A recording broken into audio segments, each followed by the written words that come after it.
Good afternoon and welcome to the program Moment. 2 days from now, we're looking at Saturday. It is going to be the 58th anniversary of Sierra Leone independence. I remember as a little boy when they were hoisting the green, white, and blue flag of Sierra Leone at the recreation grounds now called Sheikh Stephen Stadium. It was a memorable event.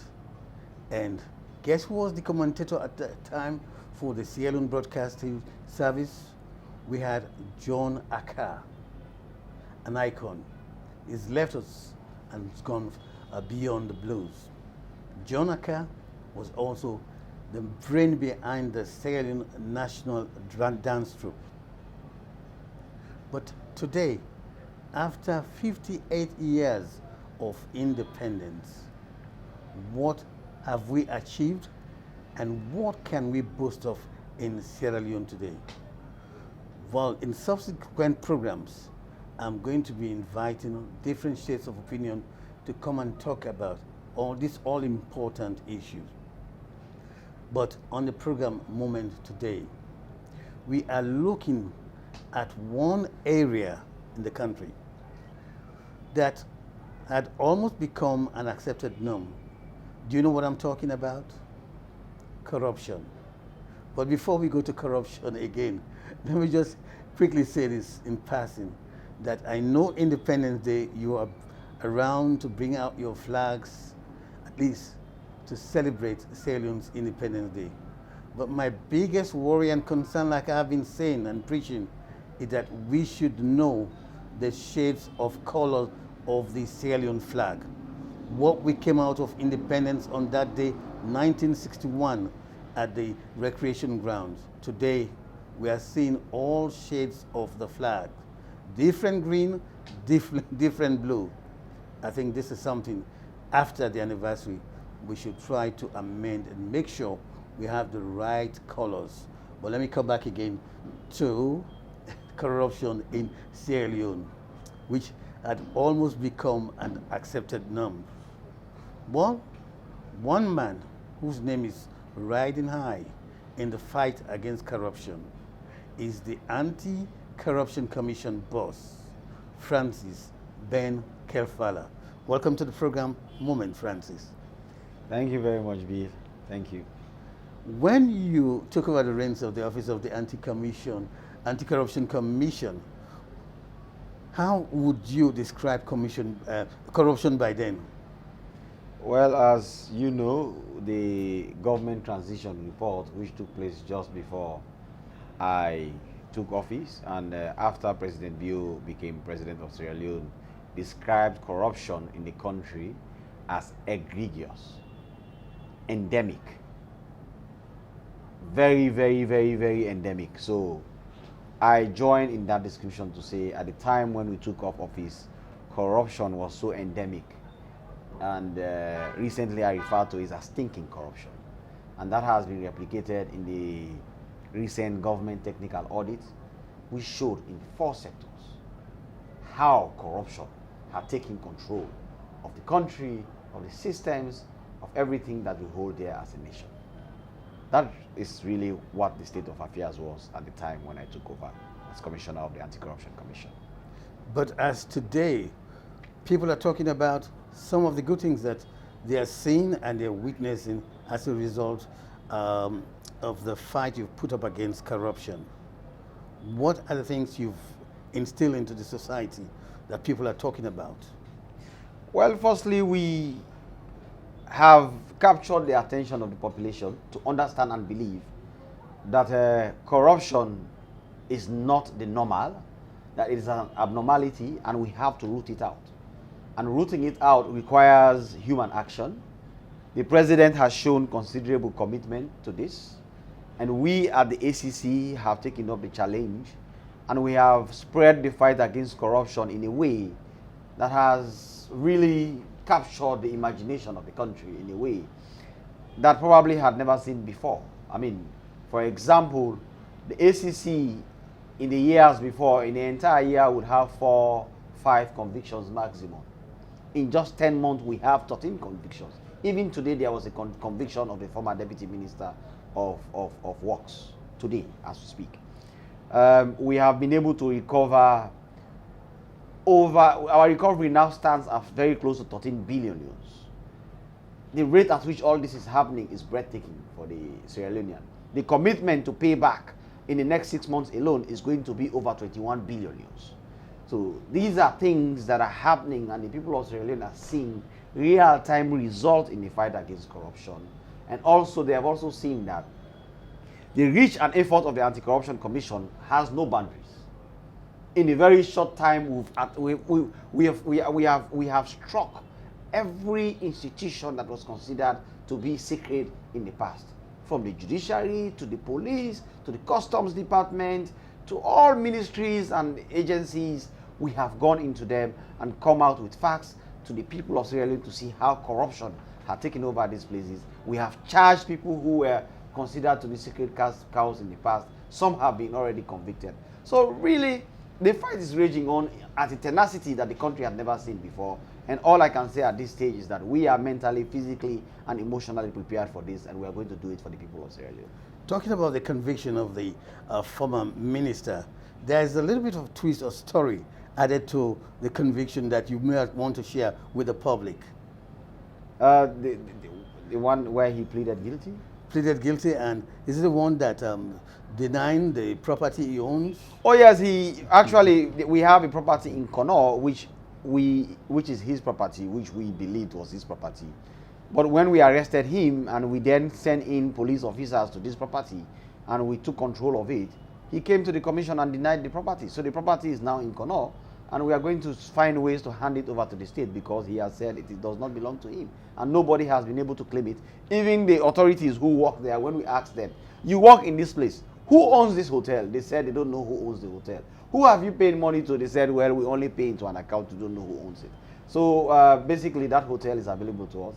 And what people have to know, this man was the former Deputy Minister of Works. After the removal of Mr. Petito, as he was Mr. Kuroma Petito. Yes, substantive minister. Substantive minister. For a very long time, there was no minister, so he was acting. And his conviction comes on the backdrop of certain contracts which he gave to a company, wherein he actually owned the company with his wife.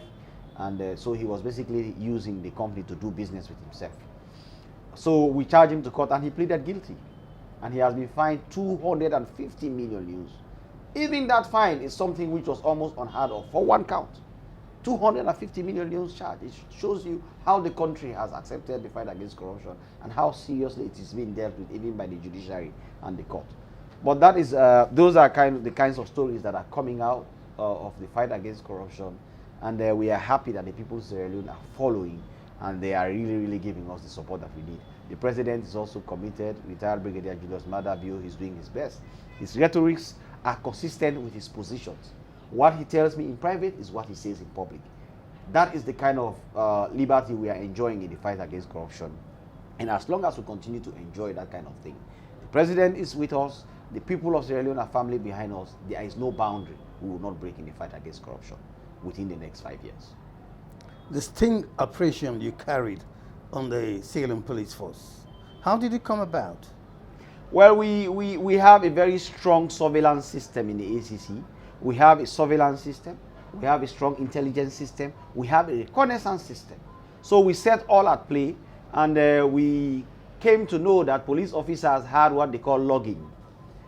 Drivers will go and pay 30,000 luns or 50,000 luns, and then they have a carte blanche to commit crime, and the police will not really do anything about them. They will just invite them, probably go and speak to them in the corner and let them go. Those drivers who don't pay are the ones who they fall on. So this kind of system is corrupt because that money does not really go to the state. It is not a revenue generation system. It goes into the pocket of the police officers. So once we knew that this was systemic, it was happening everywhere, we set in our surveillance systems in motion, and we knew what was happening, and then we got people who would serve as bait to go to them and give them money. And that is how we arrested all 8 of them on the spot and brought them to the ACC.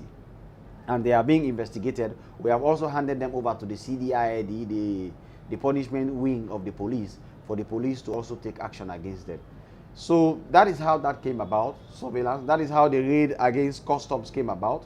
They too, the prosecution is currently preparing their indictment for them to be charged to court for bribery, extortion, and grand corruption at the customs department at Watakee. That is how we struck the judiciary, where a fine was paid. Mr. Shiaz Moses was convicted. After his conviction, he paid 60 million euros. Basically, the judicial sub-treasury officers, acting with some other officials of the judiciary, distributed the fine among themselves. So that is how we also traced that fine through a surveillance system and arrested them, and they are also standing trial. And basically, we rely on our intelligence system to make sure that these things happen, and our intelligence system is so organized that we strike with precision. And once we strike, of course, we'll always have the evidence to charge them to court. How many people are going to be indicted in the custom situation? As it stands, there are 4 of them. 4 of them. These are customs officers responsible for valuations, particularly at the containers department. What have they been doing? Basically, they will undervalue, they will ask you to pay some amount of money. You pay maybe 3 million euros to them. So something that is supposed to be valued at 30 million euros will now be valued at 10 million euros. Something that is supposed to be valued 25 million euros will now be valued at 8 million euros. For their own 2 million euros, for their own 2.5 million euros, which goes into their pocket. The country will lose that kind of huge amount of money. So we struck their syndicate. We therefore have proceeded to investigate them. And as I speak with you, I have today instructed the indictment against them. So have you seen any changes coming into effect as a result of the bold stance you're taking? Oh yes. The results that are coming out is massive. The behavioral change, we are tracking the behavioral change in many institutions. How the police behave, how the judiciary behave, how public officers at customs behave.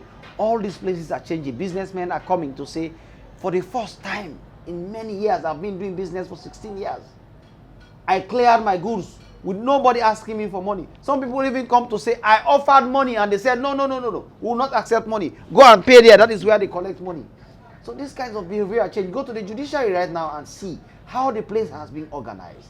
The payment system has been set up in such a way that it is no longer business as usual.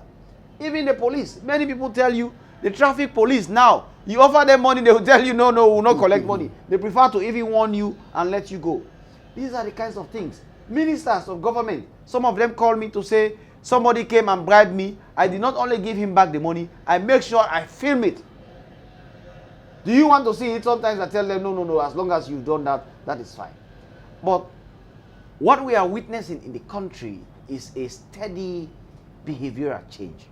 All we need to do at the ACC and as a people of this country is to continue with this trajectory for a period with absolute consistency, for a period of 2 to 3 years. This country will change. This country can change. But we just have to be consistent in what we are doing. We show to the population that we are committed in what we are doing, that we are not doing this because of any political witch hunt, that it is for the benefit of the country, and there are no sacred cows. And this we are doing now is really already producing results. And trust me, the testimonies are coming from all directions. People are saying there is a behavioral change in Sierra Leone. Some people are shocked. Some people are saying, I have lived in this country since I was born. I'm now 50 years old. I never thought that we will have a time when what is happening in this country will be happening now, where people can reject bribery, where people can look money and say, no, I will not take it. Go and pay that way. Where the fight against corruption can be honest and serious. These are things, those are the social revolution that is happening, and we are happy that the ACC is at the center for it. I particularly am happy that the President, His Excellency Brigadier Julius Maada Bio, has given me the free hand to lead this fight in the way that I am doing it now. What does the international community make of all this? Well, in my earlier interview, I did tell you that when the President chose me to come and lead the fight against corruption, the mandate he gave me very clearly was to come and help launder the image of this country. And I can tell you, Bill, the international community, in fact, probably we have good reputation in the fight against corruption externally than we ourselves know. When you go out there, people travel to all the way Kenya, people have gone to countries, America, England, the USA. They tell me, you have no idea what you are doing in Sierra Leone and how proud we are. Journalists are calling from all over the world, the BBC, the VOA, the Time Magazine. Everybody is calling and asking about what we are doing. It is serving as a true transformation for this country. And the embassies are happy, for example, for the passport investigation we did. We did it fairly. We did not come as a country to deny. We accepted to them that there was a problem with the way service passport was being issued to undeserving people. We struck.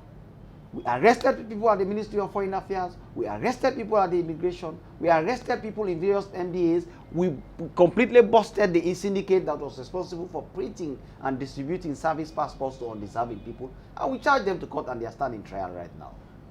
The international community has seen the kind of effort we have put in these things.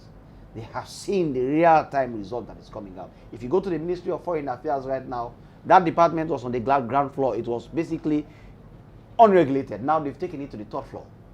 They have made sure that every ministry, department, and agency sends sample signatures for those who can sign to approve the release of service passport. Even I have given a sample signature to them.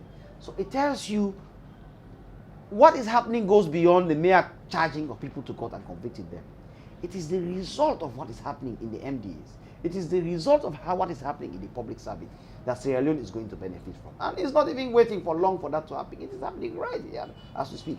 Look at the Red Cross investigation, for example. After the fight against Ebola, this country was vilified for having stolen $2 million from the Red Cross. We at the ACC investigated, and we were able to show to the world, not in secret, not in hiding, with clear proof evidence that that claim was unfounded. That money was never stolen. It is rather the way how they went about calculating their loss that was improper. And we showed them what would have been the proper way and what would have been the proper conclusion. That laundered the image of this country heavily, because it was a really sad situation for people to come and help you in the fight against Ebola, and then for them to go back that the money they came to fight you with was stolen. But when we were able to come out with clear, unequivocal explanation and evidence that explanation was wrong, we challenged them to it. It laundered our image. So really, what is happening now at the ACC, nationally, it is being heavily beneficial. 80% of the population, according to the Biometer, says 80% of the population now believe in the fight against corruption. It was as low as 40% in just 1 year ago. All the international indices are responding. The way our rate is growing in the international indexes, if we continue at this way, Sierra Leone is going to be highly reputable as a destination for investment, as an example of a country that has changed from where it used to be, and it is now a corruption-fighting country, and that many results are coming out of it. So in short, the instruction that the president gave me when I came here to launder the image of the country is happening in real time, and I am very grateful for the support that the team at the ACC has provided me. The team at the ACC has embraced, and we have nothing changed at the ACC apart from me coming in, but we were able to produce these results in real time. This is something which we all should be grateful about, and it is laundering the image of the country both internally and internationally. Well, my question was going to ask you, you just come up with it, but I must ask you again, because the support you're getting from members of staff is what is making you as commissioner.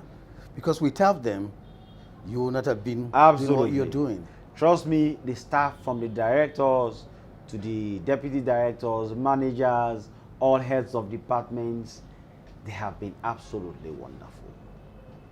They came, I spoke with them from the heart and said, look, I have come here as a brother. I have no agenda of my own than to help this country, than to lead you in the fight against corruption. I want you to join me. Let us put away every difference, every suspicion we have, any problem, let's do it. And they responded massively. And trust me, in the ACC, we don't have time. All this thing about people coming to work at 8:30 and leaving at 4:30, come here at 6 o'clock, 7 o'clock, 8 o'clock. People are working. and they are not paid extra time. It is the kind of sacrifice that staff are giving to the work for this commission for Sierra Leone. And I am very, very happy with what the staff have done. Without them, we will not be having this story. Many a time, the attention is on me because I am commissioner. People think that it is me. No, no, no, I am not Superman. It is these hardworking men and women of the commission. The same hardworking men and women who have always been here that have continued the work and are producing the results for the country. You made mention passing of Ebola funds not been stolen, as you just pointed out or shared with the viewers. But locally, you're talking about funds missing at the Ministry of Health, Ebola funds. Have you investigated that? Yes. This amount I'm talking about is specific to Red Cross. That is the one we are saying was not stolen. But we are not saying that nobody stole Ebola money. In fact, there are other investigations that are happening where we know and believe that many people dealt with Ebola funds in a way that were improper. But those are separate ones.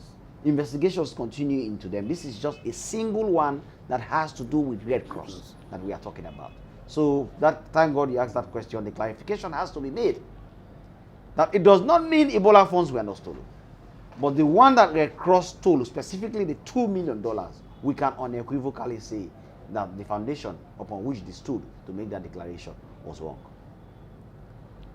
There's this talk about what they call it, forgotten, the digital audit or something that they carried out recently. Government technical audit. Yes. What do you make of that? That is what I have referred to as stinking corruption. I mean, it shows how endemic corruption was. In just 4 sectors, it is estimated that this country lost $1 billion. $1 billion could make a lot of difference in the lives of Sierra Leoneans. Some of them, true, may not have been stolen in the sense that somebody took and ate them. But when you improperly use and apply government resources, it is as good as stealing it. And that is what happened. People had no respect for this country. They had no respect for the offices they were occupying. They had no respect for the resources that were given to them as custodians on behalf of the people to use and apply for the benefit of the country. And as a result, there was a lot of pilfering, there was a lot of stealing, there was a lot of misapplication, there was a lot of misallocation. But these we are now investigating, and we assure the people of Sierra Leone that people are going to answer for their actions against this country. People are going to answer to the commission for their actions. Are you seeing changes now presently in some quarters that corruption is still not thriving? Like I said, we are going to do this consistently for at least 3 years. Then we'll see whether what we are doing is changing. But what again I have explained to you that we have observed drastic changes. The rampant corruption that was existing, the way people thought that they can get away with everything, that expression which people believe that everything is settlement, particularly when they felt that they have resources, they can bribe anybody concerned, is changing. Because I can assure you, we at the commission, we have no mercy. And definitely we don't care about the person's resources. We don't care about who you are. We are focused on doing our job. And you see, the real examples that are being set is sending the right message in the population. But for those who think that this is a joke, let them go ahead and do. Audits will pick it up. Our investigations will pick it up. We will make sure they answer. Until they are tired, we will not get tired. We will continue going after whatsoever they are doing until we reach the end. But before we reach the end, many will be behind bars. Many would have lost respect in society. Many will be disgraced to their own families because sometimes even their families do not know how much stealing and corruption they are engaged in. We will expose them for the population to see. We will name and shame them. And beyond that, we will make sure we recover the money from them and put it back into the economy. And if possible, we'll also jail them. It's sad when we talk about the level of corruption in Sierra Leone, how things were done. But again, let us look at the message now your fight against corruption is sending to public officials now in Sierra Leone. Are they getting it loud and clear? I believe they are getting it loud and clear. I know for sure the feedback I'm coming from people who are dealing with public officers. They tell me that it is definitely not business as usual. There is a lot of fear and apprehension among public office. If we continue at this rate, people are going to look public office and say, no, I am not going to take that job. Because that room, the incentives that were there and the opportunities that were there for them to be corrupt, for them to deal with public resources as if it's their personal property, are what we are removing. And once we remove it, you have to live with your salary. And if your salary is not attractive, you better go and do business and do other things. Stay away from public office. But yes, the message is going loud and clear, and we will continue doing what we do. We rely, of course, on God to continue giving us the strength, to continue touching the lives of Sierra Leoneans to be a different people. We rely on the support of the presidency in what we do, and we also rely on the support of the people of Sierra Leone who have to embrace what we are doing for us to succeed. Have you taken a look squarely to see what has been responsible for corruption? Something you just mentioned is the salaries are not attractive, even though that should not give them the blank check to do what they're doing. Of course, part of my advocacy has always been to say that we have to improve the economy. We have to improve the economy. We have to improve the standard of living of our people. We have to improve the conditions of service of our people. However, Sierra Leone finds itself in a chicken and egg situation. The economy is battered and damaged. Inflation is at 23%. What do you do? Paying people huge salaries in a country where inflation is galloping without first of all doing something about inflation is a terrible economic choice. You have to make sure that you take certain actions. And part of the reasons why Sierra Leone is where it is corruption. It's maladministration. It's people who are given public positions not doing what they are supposed to do for the benefit of this country. So, yes, the conditions of living are terrible. The salaries and wages need to be harmonized. Something is done about it. The Salaries and Wages Commission is now working on it. But we have to hold everything else constant and fight corruption. If we fight corruption successfully, more resources will be available to the government to improve the conditions of service of people. But what is the point of increasing the salary of staff and the taxes which are supposed to be returns for the government to be able to pay those salaries are still eaten by the same people? This is the problem. You see, the NRA, for the first time in the history of Sierra Leone, is raising 185 billion a week. The NRA was not even raising up to, probably, they were not even raising up to 100 billion in months. 185 billion. So where was this money going? Were they siphoning? That is the question you should ask yourself. Then you will be able to know the cost of corruption on this country. But because the leakages are being blocked, because NRA itself has undergone considerable reform under the leadership of Mr. Jibao. Dr. Jibao is a fantastic public servant who has brought in a lot of reforms. We also, as his partners, are giving backup to make sure that people who are corrupt are weeded out. We are sending the right message by raiding the right points. We've raided customs, we've raided checkpoints, we've raided all revenue-generating institutions, including the one at Low-Cost Building. We've sent the message in the population that public money is no longer for your pocket. It is to go to the state. And look at the results.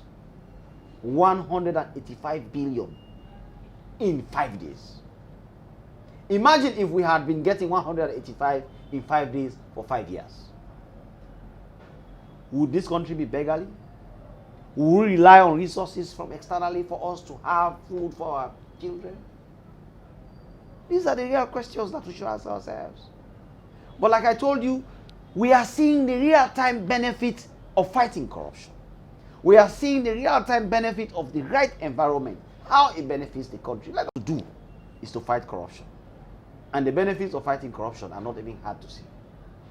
With these kinds of recoveries that are coming in, with the resources that are being available to the government, if we continue this way, we sanitize the system. It will be easy for government to have resources to pay more salaries to people, to improve the conditions of service of everybody, to improve the wages of everybody, to improve the emoluments of everybody. But we have to hold those things constant and fight the menace called corruption once and for all.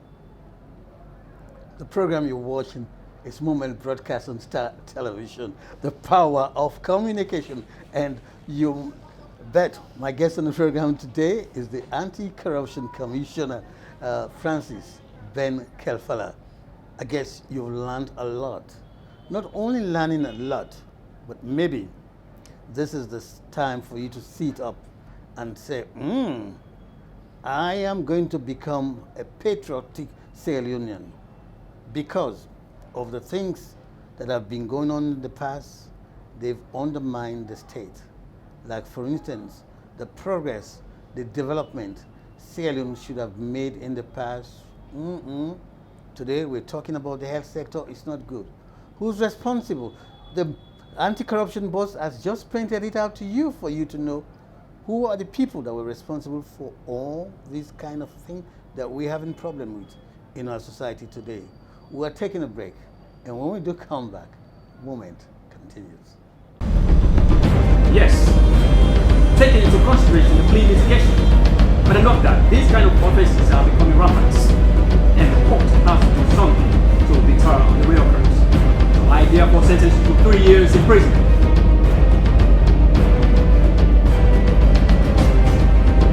Thank you, Mr. Jamal Jafar, for the contract you awarded us. Oh, I appreciate your nice package. But please, next time, do not supply us those substandard goods. Yes, sir. If you do, the percentage will be far heavier than this. Yes, sir. Okay? Nice doing business with him. Receiving an advantage for a contract is a crime. The crime committed is a crime against the state. And we all here are waiting for justice to take its course. Thank you, my lord.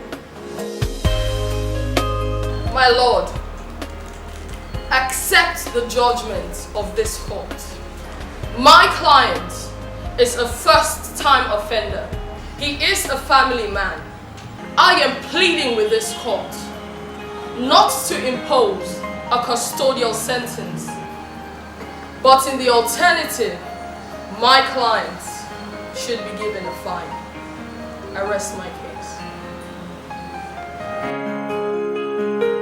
Yes, taking into consideration the plea mitigation, but not that these type of offenses are becoming rampant, and the court has to do something to deter reoccurrence. So I therefore sentence you to 3 years imprisonment.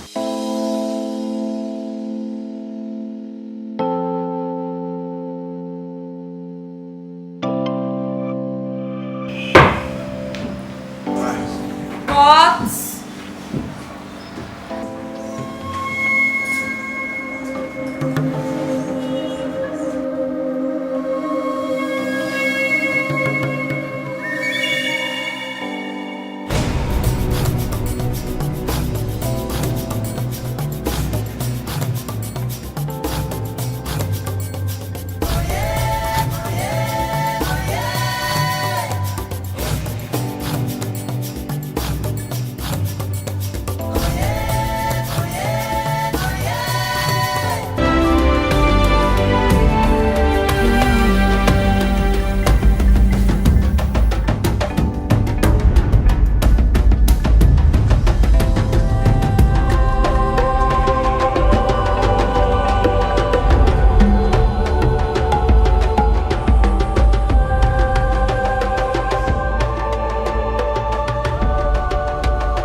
Welcome to the second segment of the program, Moment broadcast on Star Television, the power of communication.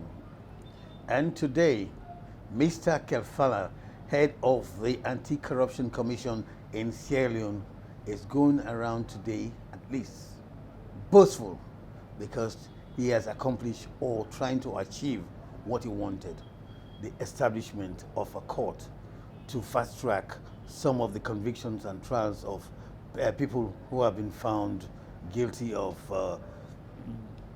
impropriety or compromising their integrity. How is that coming on, Commissioner? As we all know, part of the manifesto of President Bio was that if he wins, there will be a special court to try corruption. And he replicated that in his address to Parliament, the first Parliament after he came to power. And he said that a special court was for trying corruption in Sierra Leone was going to be established. Of course, being the Anti-Corruption Commissioner, I was responsible for realizing that deliverable. So, when I took up office, in conjunction with the judiciary of Sierra Leone, we started work on this. And I'm happy to let the people of Sierra Leone know that that deliverable is already underway, because the judiciary has identified a special division of the High Court of Sierra Leone to try anti-corruption cases. So anti-corruption cases are no longer going to queue with other cases in court. They will be tried faster, with speed and greater attention by the judiciary. 5 judges have been identified. 5 very prominent and efficient judges with high integrity have been identified to sit in these courts. And who are these judges? You have Justice Reginald Finn of the Court of Appeal. You have Justice Miata Samba of the Court of Appeal. You have Justice Cosmotina Jarrett of the High Court. You have Justice Bintu Al-Hadi of the High Court. And you have Justice Sise. Justice Sise is one of the judges. So there are 5 of them who are now going to be sitting to try anti-corruption cases in the High Court. And this is a major deliverable of this commission and, of course, the presidency for the people of Sierra Leone. How did members of staff greeted the news about the setting up of this special court for trying anti-corruption cases? Oh, the staff are very happy, particularly the prosecution department, because of course it is going to bring greater efficiency in prosecutions, it's going to bring greater speed in prosecution, it's going to bring greater accuracy in prosecution, then the control of anti-corruption cases, because not only is there going to be a court, there is also going to be a court case management regime for anti-corruption cases separate from the normal staff of the judiciary. So we are going to have our own registrar, we are going to have our specific case managers, we are going to have our stenographers, we are going to be basically a special court within the judiciary. So this is really a welcome news for all of us, and we believe that anti-corruption cases will now move faster, speedily, and well.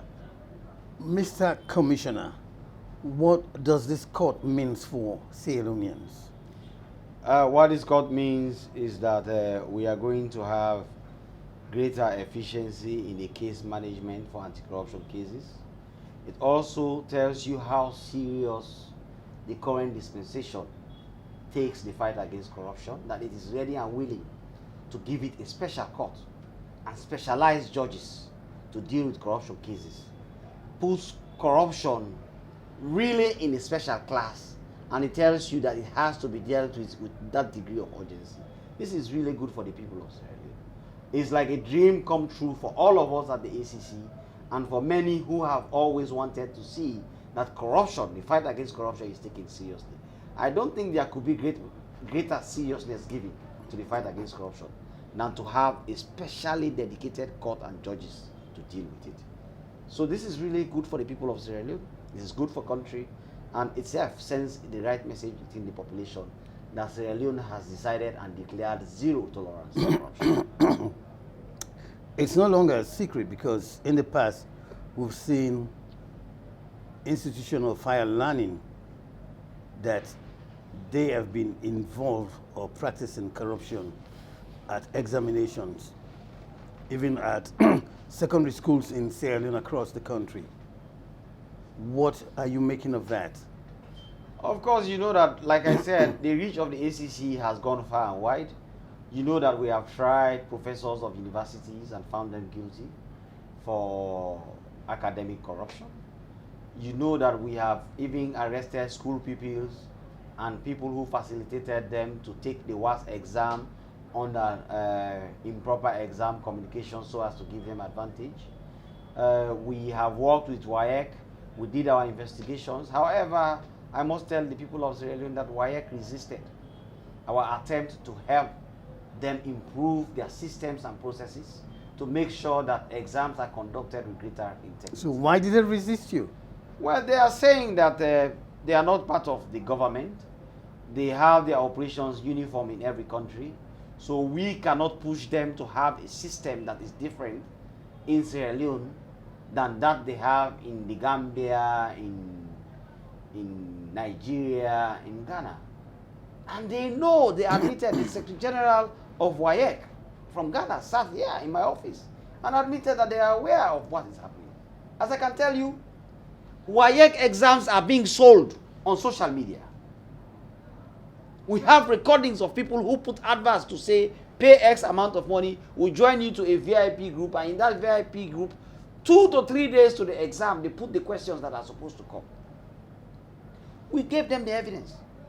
We discussed this with them. We said, if we work with you, we can improve things. They resisted it. And you know, we have many things we are fighting.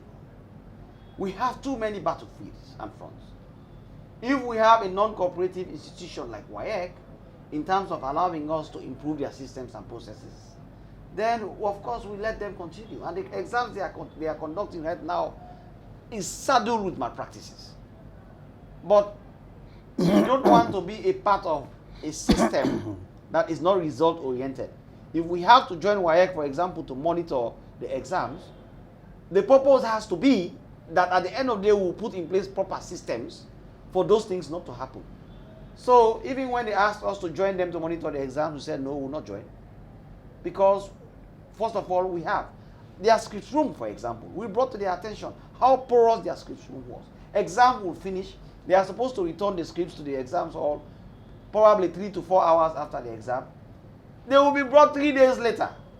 And those very people who bring it 3 days later will make the students take the same exam over again in houses at 10 p.m., 11 p.m. at night. They put the scripts in the same envelopes and bring them to WAEC. And those students end up getting A's and B's, and they flood our universities, and they cannot even write or speak proper English. If we come in and point these things to you, and you say we cannot help you better your system, because that will make Sierra Leone to have a different system than that in Ghana, then there's no point for us to be involved. And we have brought this, we wrote our report, we have brought it to the attention of the Ministry of Education, we've brought it to the attention of the Ministry of Higher Education, we've brought it to the attention of all universities, we've brought it to the attention of WAEC itself. So whenever they are ready for us to work together to really better things, we'll do it. But we cannot be throwing water in sand. If you cannot improve your systems and processes, there is no reason for us to help you monitor your exams. This is where we are with WAEC as we speak.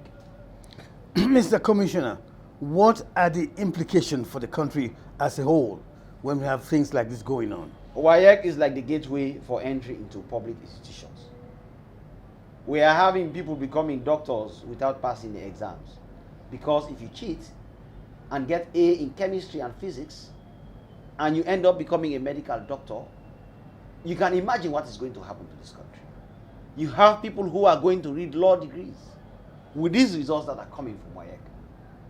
You can imagine what is going to happen to the country. You have people who are going to universities on unmerited grades. And these are the people who are going to have the destiny of this country in their hands in the next 10, 15, 20 years. It is a serious situation. But let the ministry really look into this. We have raised the red flag. We have explained. We have provided evidence. It is now for the proper institution to take steps. But WAEC is a problem. WAEC systems are porous. We have said it. We have made it clear. And if it does not improve, then of course you can understand why public service is a problem. Because if a man goes to university by cheating, you can expect him to cheat his way in life. These are the real things that confront us. The resistance to reform is also part of the problems of fighting corruption in the country. During your one-to-one conversation with the head of state, Have you addressed this matter with him? Taken up it with him? Not WAEC specifically, but we've always discussed generally on corruption. Particularly, the president is very passionate about prevention.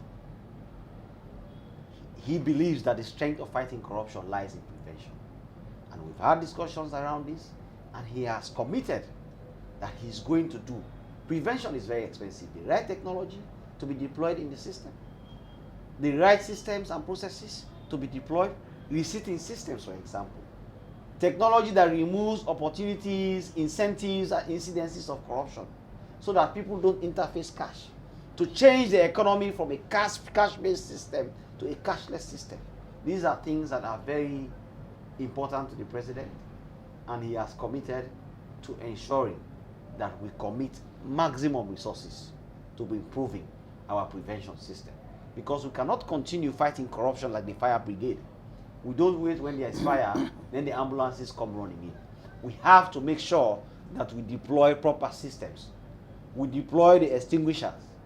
We do training to avoid fire instead of waiting for fire to control, and then we are investigating people to take them to court. So the president, in our one-on-one conversations, these are issues we have been discussing, and he's very committed to them, and he's trying to see how we can commit resources to realizing them.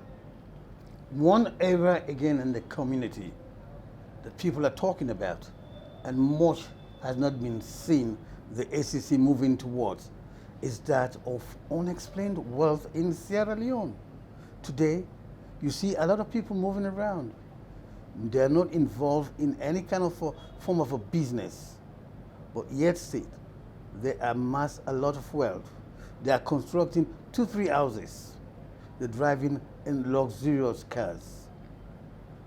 Are you thinking of investigating people of this nature in our community? We are not only thinking about that, we are actually working on it right now. That is why this amendment in Parliament is very important, to make sure the asset declaration regime is organized, is more manageable, is efficient, so that we can have asset declaration analysts analyze this data and try to tie the wealth of public officers to their resources externally, so that when we go against them, we go with absolute precision and we don't miss.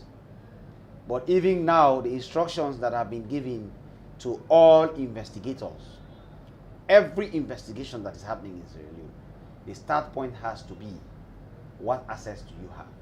What are your bank accounts? So we are capable of falling on these assets at the appropriate time. But we want to strengthen the law so that we can do the job. So I am thinking about it, and we are working on it as a commission, and the results are going to start coming in that regard very soon. How soon? As it stands, for example, this technical audit that came out, that instruction is tied to that technical audit. Everybody concerned are also going to have their wealth investigated. Mr. Commissioner of the Anti-Corruption Commission in Sierra Leone, Francis Ben Kilfala, we don't have much time on the program today because we're running out of time. I just want to leave you at least to talk to the people of Sierra Leone, to see how you can again talk to them so that they can change their ways and be patriotic. Thank you, Bill, as always. You see, the people of Sierra Leone have to understand that what we are doing at the ACC benefits no one more than them. In fact, we have no agenda at the ACC apart from ensuring that the people of Sierra Leone benefit this beautiful country called Sierra Leone. That they have good schools, they have access to the resources that can make their lives better, they have food on their table, they have proper infrastructure in place, that people can live a life of dignity. Therefore, we continue to implore them to join us in this fight, to stand with us in this fight, to understand the times when we make mistakes, but also to give us courage to move on when we are working hard. It is a battle that is not winnable in 1 or 2 years. Everything we are doing right now in the Anti-Corruption Commission, the effect, some of which are short-term, some are long-term. But the true benefit of the fight against corruption is long-term. Creating a country that is beneficial to they and their children. So, I am asking them, forget your tribe. Forget the language you speak. Forget what part of the country you come from. This is the time to stand with this country called Sierra Leone. When you fight corruption, you don't find it for a particular section of the country. When corruption produces benefits, it does not benefit a particular section of Sierra Leone. It benefits all of us. So let us all join hands together in the fight against corruption. We can win. The fight against corruption is winnable. It has been won in countries like Botswana, Rwanda, Cape Verde, even Senegal, Ghana are far ahead of us. Mauritius. If it can be won in those countries, and their lives are better, their conditions of living are better, we can win it in Sierra Leone. So I'm asking all of you to join us. Thank you. Before we go away, maybe you want to give a parting shot to talk a little bit or wish the Sierra Leoneans happy independence anniversary, Mr. Commissioner. The people of Sierra Leone are a resilient people. Together, as we fight corruption, I want us to have hope. Let hope live in us like a citadel. In that regard, I am wishing His Excellency, the President of the Republic of Sierra Leone, his team of ministers, parliamentarians, all heads of MDAs, and of course, the very resilient people of Sierra Leone, a happy 58th anniversary. Let us all as a country commemorate this day with reflection, and let us plunge deep down into the sanctum sanctorum of our beliefs and plunge out with a fresh commitment to stand by Sierra Leone for the good of all. I thank you. Well, I want to thank you so much, Mr. Commissioner Francis Ben-Kafar of the Anti-Corruption Commission in Sierra Leone, for taking your time and patience to come on the program Moment, and I wish you happy independence anniversary and your team. Thank you very much. Thank you very much, Bill. We always appreciate at the ACC your interviews, and we thank you for taking the message to the people. Together, we are a team. Thank you. Thank you so much, Mr. Commissioner. Thank you, sir. Thank and you. The people of Sierra Leone, I want to say this to you. It has been said to you, if you've been following the program, that the only way you can make Sierra Leone is to stand fast, not to be negative, not to be sleeping in bed. The days are gone. 58 years is what we're celebrating. What have we come out with? Now, if you listen to the Anti-Corruption Commissioner, well, we can make a U-turn. And the only way we can make a U-turn is maybe when we're celebrating the 59th anniversary. And this will depend upon you, on the way you treat corruption in Sierra Leone. If you support him in the fight against corruption, Sierra Leone would be a place that you'll be proud of. I want to thank you so much for watching the program, viewers, and you have a wonderful, wonderful 58th Independence anniversary. We'll be back with Moment on Tuesday. Bye-bye.